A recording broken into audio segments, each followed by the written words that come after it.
Welcome to my channel. Without further ado, let's jump right into it. Now, let me tell you about something that happened a long time ago. Something I still think about when the nights get too quiet. Something that makes me wonder if the old ones were right about the things they used to warn us about. It started on a night like any other. It was harvest season, and we were all busy during the day, cutting rice, carrying heavy bundles, sweating under the sun. By the time the sun went down, everyone was exhausted. Normally, I'd just eat, sit by the fire for a bit, then sleep. But that night, I had to go see my uncle. He lived on the other side of the village, past the river. Now, this wasn't some small stream. The river was wide, and at night the water looked black, like a never-ending pit. There was a wooden bridge, just some old planks tied together, but it did the job. That bridge, though, it always made weird creaking noises, like it was complaining about something. Anyway, I left my house, walked through the village, and everything was quiet. Just the sound of crickets and the occasional dog barking. I passed by the big tree at the edge of the village, the one the elders always said never to go near at night. But I wasn't thinking about that. I was just walking, minding my own business. When I got to my uncle's house, I went in, got what I wanted, so I just sat outside for a bit, looking at the stars. It was peaceful. Then I heard something. It was small at first, like the sound of someone stepping on dried leaves. I turned my head, but there was nothing there. Just the dark trees swaying in the wind, so I didn't think much of it. Maybe just an animal. But then, when I got up to leave, I heard it again. This time it was closer, like footsteps. Now I don't know why, but something about it made my skin crawl. It wasn't like normal footsteps. I told myself I was just tired, that's all. So I started walking back home. That's when the real fear started. You ever get that feeling that something is behind you? That if you turn around too fast, you might see something you weren't meant to see? I had that feeling the whole way back. Every step I took, I could hear it. A second set of footsteps, matching mine. I stopped. It stopped. I walked. It walked. I wanted to turn around so bad, but something inside me told me not to. Told me that if I looked, I wouldn't like what I saw. I reached the bridge, and that's when I made my mistake. I looked.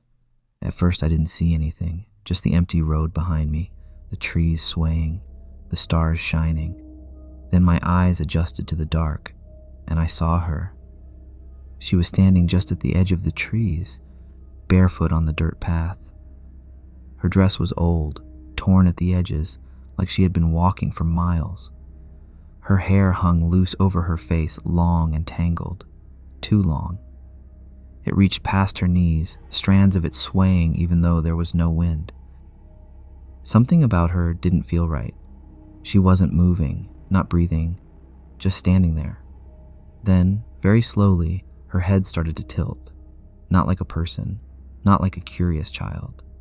It tilted too far, past what was natural, past what was possible, until it was nearly upside down. That's when I saw her eyes through the curtain of hair. They weren't human. They were too wide, too black, swallowing the light. And she was smiling. Not a normal smile. Not a friendly one. Her lips stretched too far, her teeth too small, too white. I couldn't move. I couldn't breathe. My body felt like it wasn't mine anymore. Then she took a step, not forward, sideways. Her body jerked in a way that didn't make sense. Another step, another, her head still twisted, her too wide smile still stretched. I don't know how, but I forced myself to run. I ran across that bridge, not even caring if the wood broke under me. I could hear something behind me, not footsteps, something dragging. A slow, scraping sound, like fingers trailing across the wooden planks. By the time I reached my house, I didn't even look back. I slammed the door, locked it, and threw myself under my blankets like a child. My heart was pounding so hard I thought it would explode. I waited.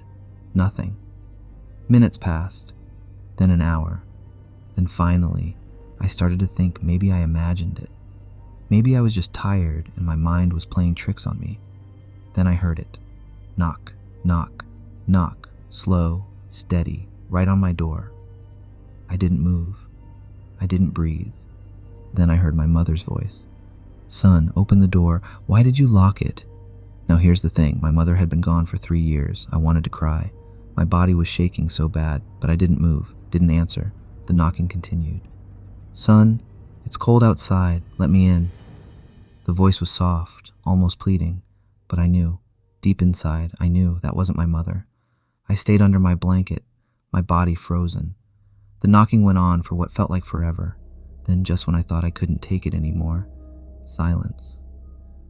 I stayed awake until the sun rose. When I finally got up, my body was stiff, my throat dry. I went to the door.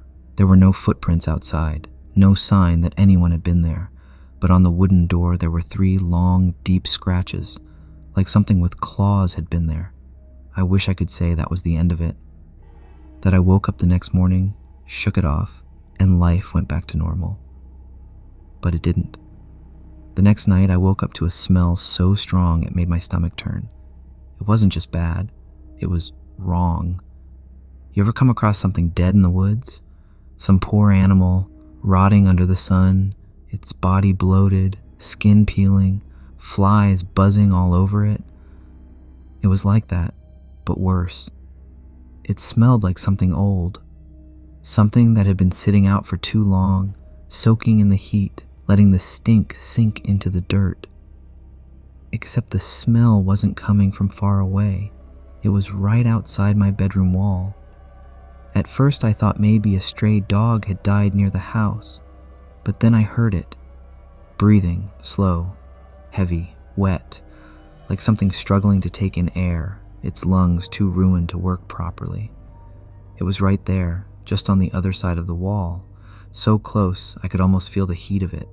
I couldn't move, I just lay there, my blanket pulled up to my chin, my whole body locked in place. The breathing dragged on, long and labored, rattling like something with water in its throat.